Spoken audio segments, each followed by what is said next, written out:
Muy interesante. Yo conocía los trabajos de quienes han estudiado los colegios de propaganda FIDE en la Nueva España, los había leído y había encontrado aportaciones interesantes. En el medio académico mexicano no es un tema que se trabaje tanto y hace falta ver lo que se está haciendo en otros lugares.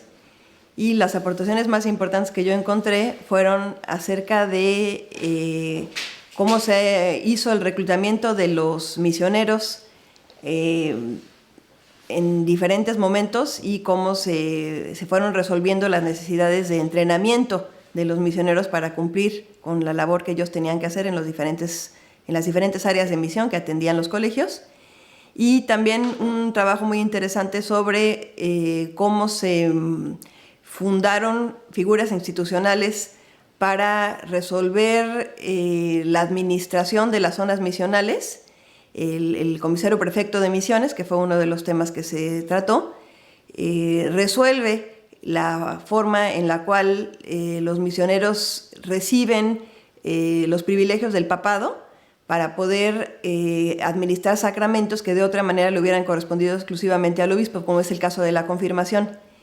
Y eso se hace en un contexto muy complicado porque las órdenes religiosas están perdiendo influencia y está siendo muy discutido si deben seguir administrando doctrinas y misiones.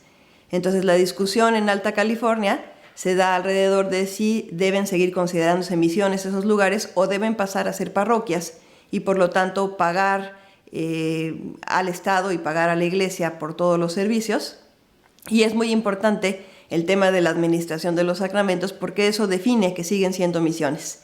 Y Junípero Serra defiende fuertemente, como presidente de las misiones, que él tiene autorización por parte del comisario prefecto de misiones, que la ha recibido a su vez de la Congregación de Propaganda FIDE en Roma. Entonces esto genera una situación excepcional en la Iglesia novohispana porque el rey de España tiene un gran poder y ha logrado disminuir la influencia no solamente de las órdenes religiosas, sino del papado. Entonces se convierte en un caso excepcional, el de California, tanto para que el papado pueda seguir ejerciendo su influencia en la labor misional, como para que los franciscanos sigan contando con las prerrogativas de los viejos franciscanos, de los del siglo XVI.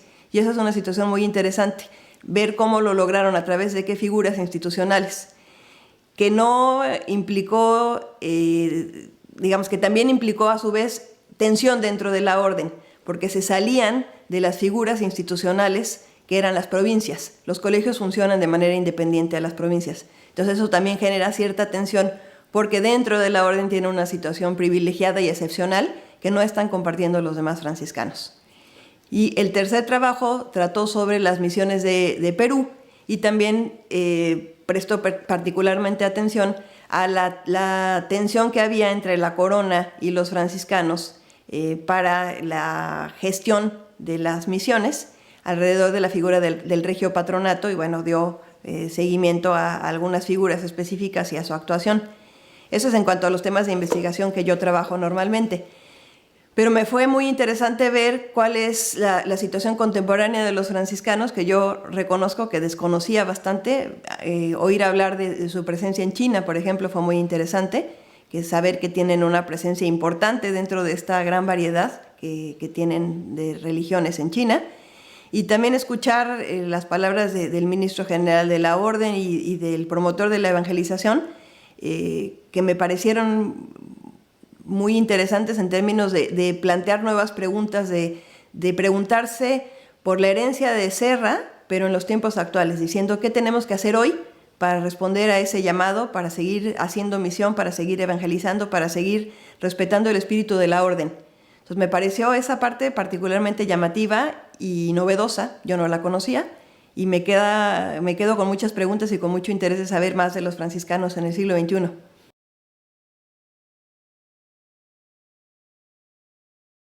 Yo conocí a Fray Francisco Morales cuando yo hice mi servicio social en la Biblioteca Nacional de Antropología y justamente lo que hicimos fue hacer el índice del catálogo que él había realizado, del primer volumen del catálogo que él había realizado.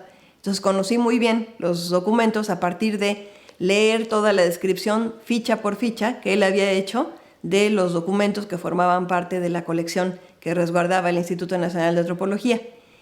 Y él fue una vez de visita a las instalaciones de la biblioteca y nos lo presentaron.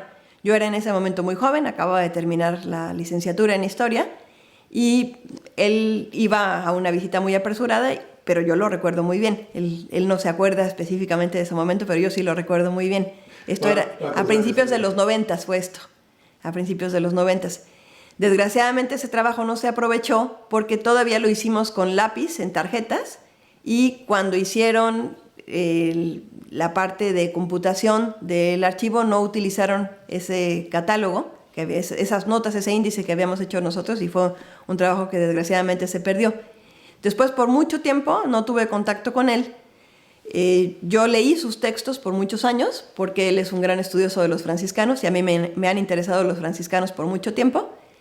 Y fue hasta 2014 que nos reencontramos, cuando yo participé en un coloquio organizado por un seminario de Historia de la Iglesia en el que yo participo, y Francisco asistió a escuchar los trabajos y se acercó a mí para pedirme que le diera copia de la ponencia que había presentado, que era un tema que a él le interesaba, relativo a la secularización de doctrinas, que él mismo había hecho también ya un trabajo a ese respecto.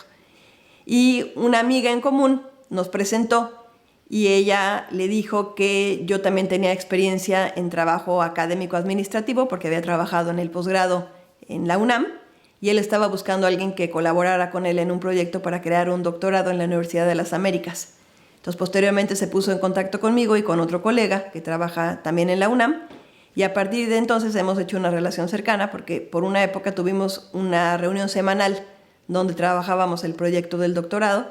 Después ha habido épocas en que se ha espaciado nuestra comunicación, nos hemos visto menos, pero nos hemos mantenido en contacto por correo electrónico.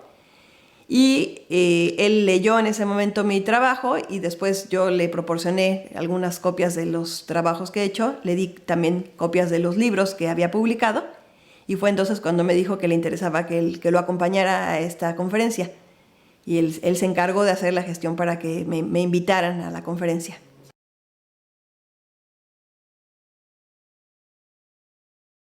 Durante la licenciatura yo no estaba muy segura a qué periodo dedicarme, pero tuve muy buenos maestros del periodo colonial, y con uno de mis maestros hicimos varios viajes, y uno de ellos fue a la Sierra Gorda, y yo me quedé absolutamente impresionada cuando conocí la Sierra Gorda, porque me parecía increíble que en medio de un paisaje tan agreste, tan difícil, estuviera algo así. Entonces yo me quedé muy sorprendida y guardé esa pregunta por varios años. Yo no hice mi tesis de licenciatura sobre la Sierra Gorda, sino más bien sobre el cambio en el patrón de asentamiento de los pueblos indios, que pasaron de estar dispersos a estar concentrados. Y siempre me interesaron mucho los franciscanos. En muchas lecturas que realicé durante la licenciatura, especialmente me incliné por la Orden de los Franciscanos, porque tuvieron una gran importancia, fundaron muchas instituciones educativas importantes, hicieron una labor de publicaciones que da cuenta desde el México prehispánico hasta parte importante de la comprensión del periodo colonial, y me encontré con los franciscanos con mucha frecuencia. Y cuando decidí hacer un tema de maestría, tenía pendiente entender por qué se había dado este episodio de la Sierra Gorda. Me puse a buscar bibliografía y había buenos libros, pero que daban cuenta de las visiones de los religiosos. Había una versión franciscana, una versión agustina y una versión dominica de la Sierra Gorda, donde cada quien decía que lo que había hecho su orden era lo más importante. El mejor libro era el franciscano, ciertamente. Era el libro más completo, era el libro más serio. Había sido realizado por Lino Gómez Canedo, que pertenecía a la Academia Franciscana de Historia. Y él era un investigador muy serio y hizo un libro que se sigue considerando un gran clásico para la Sierra Gorda. Pero la perspectiva del cambio que había implicado para los indios, las misiones no estaba incluida de una manera protagónica, sino solamente aparecían de vez en cuando. Y a mí me parecía importante hacer una historia que pusiera en diálogo a los misioneros con los indios, y en algunos momentos también con la colonización civil, cómo se ven relacionados estos tres elementos. Entonces yo decidí que hacía falta hacer un libro en esos términos, y eso fue lo que yo realicé en mi tesis. El libro que me publicó la universidad es mi tesis doctoral. El primer libro, el de las misiones de la Sierra Gorda, lo publicaron en Querétaro por gestiones hechas por la Universidad de Querétaro, y el segundo libro lo publicó la Universidad Nacional y trata acerca del proceso de secularización de doctrinas y misiones, que es el cambio de la administración que tenían los religiosos de muchos pueblos en la zona centro de México y de algunas misiones, particularmente las de la Sierra Gorda son las que incluyo, que pasan a manos del clero secular. Y yo estudio específicamente la zona del Arzobispado de México, la zona central, que es la zona donde los franciscanos han tenido una presencia más importante. Quienes más presencia tienen son los franciscanos, en segundo lugar los agustinos y en tercer lugar los dominicos en el arzobispado, en la zona que yo estudio.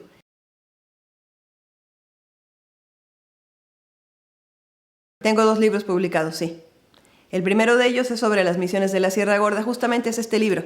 Es el libro donde yo hice mi investigación para obtener el grado de maestría y lo que se intenta en este libro es hacer un acercamiento en la perspectiva de centrarse en los indios, en los indios que habitaron el territorio de la Sierra Gorda. La primera parte trata de los acercamientos que hicieron los agustinos, los dominicos y los franciscanos de la provincia del Santo Evangelio, que tuvieron un contacto intermitente con los indios, si bien se fundan algunas misiones desde el siglo XVI. Pero es realmente hasta que llegan los misioneros del Colegio de Propaganda Fide de San Fernando que se hace un establecimiento que llega a ser mucho más exitoso y que tiene oportunidad de asentar a los indios en forma permanente por un tiempo más prolongado. Y eso ocurre a partir de 1744. En el primer periodo de 1744 más o menos a 1750, las misiones pasan por un periodo muy complicado, en el cual los indios van y vienen de las misiones al medio exterior, enfrentan epidemias, mueren también misioneros, se quedan con unos cuantos que tienen que pedir ayuda exterior, están pasando por un periodo de mucha inestabilidad y esto termina cuando las misiones empiezan a tener una mejor producción de alimentos tanto de origen agrícola como ganadero. Empiezan a lograr estabilidad y la gente empieza a quedarse de manera permanente en las misiones y los misioneros reciben un refuerzo muy importante de un grupo de misioneros que llega en 1749 y en el cual Junípero Serra tiene un papel protagónico. Él llega a ser presidente de las misiones y se queda en la misión más importante, en la misión de Santiago de Jalpan. Y durante el periodo en el que está Serra en la Sierra Gorda, durante la década de 1750, se considera que es la edad de oro de las misiones, entre otras razones porque tienen recursos para llevar a cabo la construcción de los edificios que ya dan idea de la permanencia de la obra misional. Y se hacen 5 misiones que tienen un gran valor desde una perspectiva histórica y artística.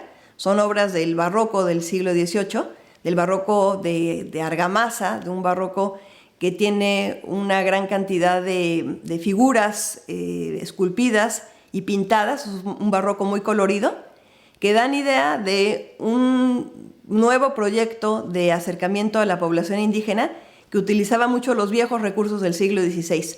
Por ejemplo, se vuelven a hacer capillas abiertas, se vuelven a hacer capillas pozas, se hacen espacios abiertos para la atención a los indios y se vuelve a hacer también mucho énfasis en figuras clave como el santo fundador, como San Francisco de Asís. Los escudos franciscanos tienen un lugar importantísimo en las fachadas, tanto el de las 5 llagas como el de los 2 brazos, tienen un lugar muy importante, muy singular en la arquitectura de la época, un lugar más importante que en otras fachadas que se están haciendo en el siglo XVIII. Y se incluyen figuras importantes también de las devociones marianas. Por ejemplo, en Santiago de Jalpan tenemos a la Virgen de Guadalupe ya incluida dentro de la fachada. Y nos hablan de una idea de dar un mensaje que empieza siendo muy sencillo en las primeras fachadas. En Conca es el más sencillo, en Jalpan es un poco más estructurado. Y acaba siendo también un mensaje muy complicado el que se hace en algunas de las misiones, que va dando cuenta de una labor que se va haciendo más compleja.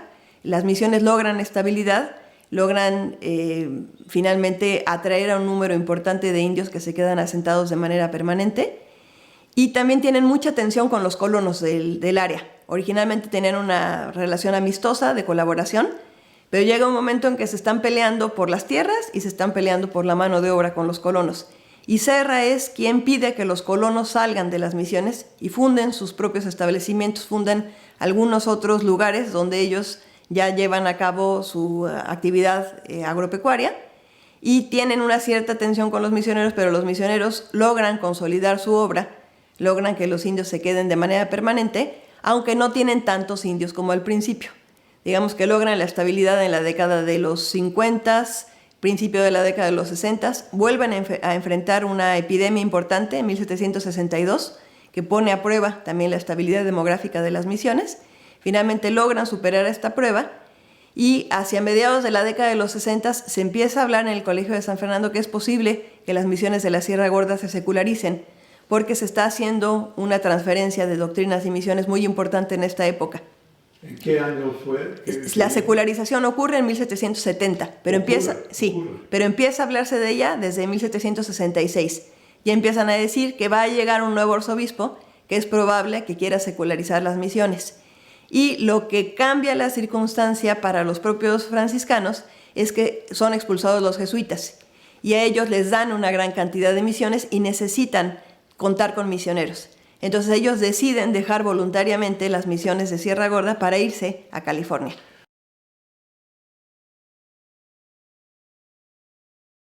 Que pasan al clero secular, que se convierten en parroquias. Diócesis. Sí, exacto, que dependen ya de la arquidiócesis directamente y que es el obispo quien decide quién va a hacer la administración nombrando a un párroco.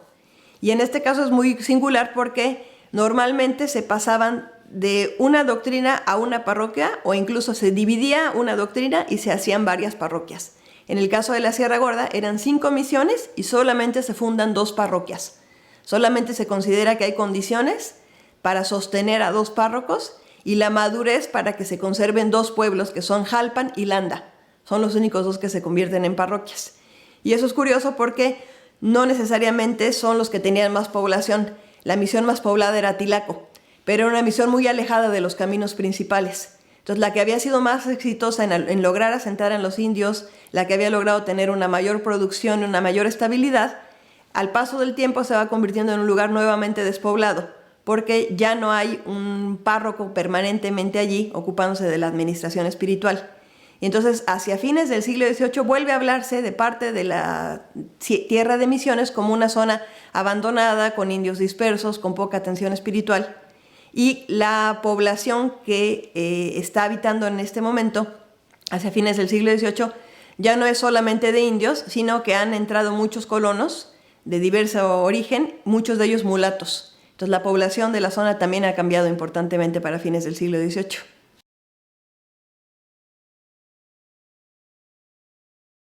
San Francisco aparece, como lo esperaría uno encontrar, en escenas realizando, por ejemplo, recibiendo las 5 llagas o sencillamente en una escultura. Una de las misiones está dedicada a San Francisco, la de Tilaco. Y hay un San Francisco que domina el valle, que está en un lugar prominente, y es un San Francisco, una escultura muy bonita de un San Francisco que está en una pose muy simpática y que domina el valle como de una manera muy, muy terrenal, pero no llega a tener alas ni a convertirse en ángel. Yo recientemente me enteré que eso es un fenómeno que es importante en Perú.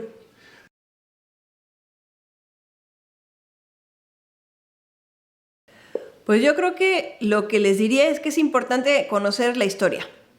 Independientemente de que se quieran dedicar a otras cosas, creo que la historia nos responde muchas preguntas que nos explican nuestro presente, y nuestro presente nos importa. Si nosotros queremos entender por qué las cosas son como son, si nos queremos explicar a nosotros mismos, si nos queremos explicar nuestra sociedad, nuestra familia, si nos queremos explicar muchas cosas que sí nos importan y nos son pertinentes, creo que es necesario voltear a ver la historia.